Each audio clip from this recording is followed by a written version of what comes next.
Bonjour, c'est Monsieur Kopp. Kopp comme conseiller d'orientation psychologue.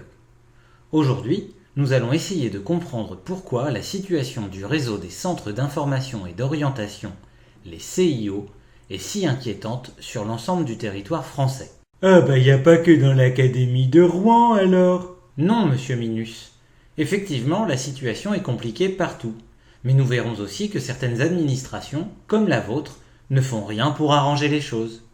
Pour bien comprendre ce qui se joue avec les CIO, un peu d'histoire. Oh là là, ça va faire mal à la tête ça. Oui, on sait bien que dès qu'on vous demande de réfléchir un peu, ça vous rend malade. Mais essayons quand même. Avant les années 1970, il existe une myriade d'organismes dépendant de ministères ou groupements d'intérêts divers et variés. Dans un souci d'équité et de neutralité, l'État décide alors de remettre un peu d'ordre dans tout ça, ce qui aboutit en 1971 à la création des CIO. Comme il s'agit d'accompagner les publics scolaires, la mise en place du réseau des CIO est confiée au ministère de l'Éducation nationale. La loi prévoit alors l'existence d'un centre par département au minimum. Ah bah alors de quoi vous vous plaignez? Même si on ferme des CIO sur notre académie, il va en rester plus qu'un par département. Monsieur Minus, réfléchissez 2 secondes. Le problème, c'est qu'avec la massification de l'enseignement et la démocratisation des choix d'études, les besoins sont devenus bien plus importants que ça. Dans les années 1970, l'État pense donc ouvrir de nombreux CIO, à peu près 600, partout sur le territoire français.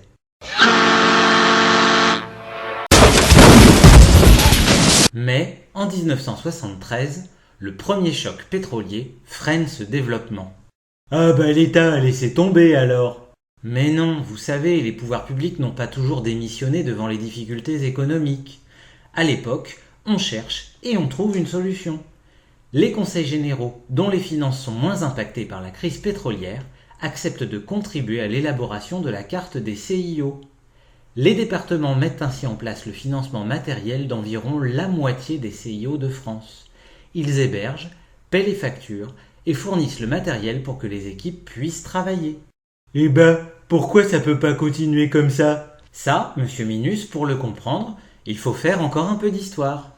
Oh non, ça m'ennuie. Je vais me coucher. Bonne sieste, Monsieur Minus. Au début des années 2010, les départements se retrouvent fragilisés.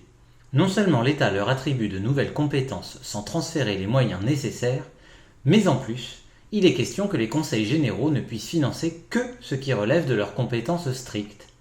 Et l'orientation n'en fait pas partie. Les départements, les uns après les autres, commencent donc à annoncer leur désengagement financier des CIO. Et donc il faut bien qu'on fasse avec, et qu'on supprime des CIO. Je savais bien que ça vous ferait réagir, Monsieur Recta, mais votre point de vue est discutable. Nous en sommes arrivés à la situation suivante. En 2015, les estimations montrent qu'il existe encore sur le territoire national environ 520 CIO, dont 290 perçoivent un financement matériel d'État.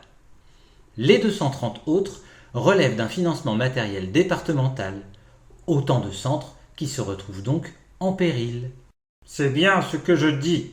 Il faut en supprimer. Mais non, Monsieur Recta, ce n'est pas ce que dit le ministère. D'abord, sur les 230 CIO départementaux menacés de disparition, 70 doivent être repris par l'État. Il ne reste donc que 160 CIO réellement menacés. Au cas par cas, ces centres peuvent se voir aidés par les municipalités qui mettent à disposition des locaux gratuits, par exemple. Dans notre académie, c'est le cas àEu, Dieppe, Fécamp, Lillebonne et Vernon. Pour que le moins de CIO possible ne disparaissent, le ministère encourage les rectorats à maintenir ces contributions locales quand elles existent, voire même à les développer. Ah bon?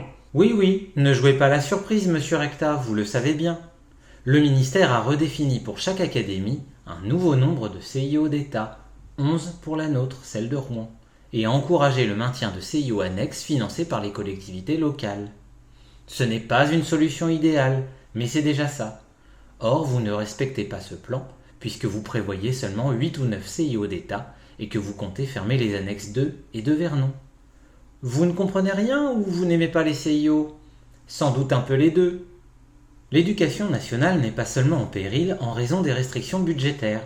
Elle l'est aussi parce que certaines équipes rectorales ont une idéologie nauséabonde et ne respectent rien ni personne, pas même les consignes ministérielles. Sauvons nos CIO.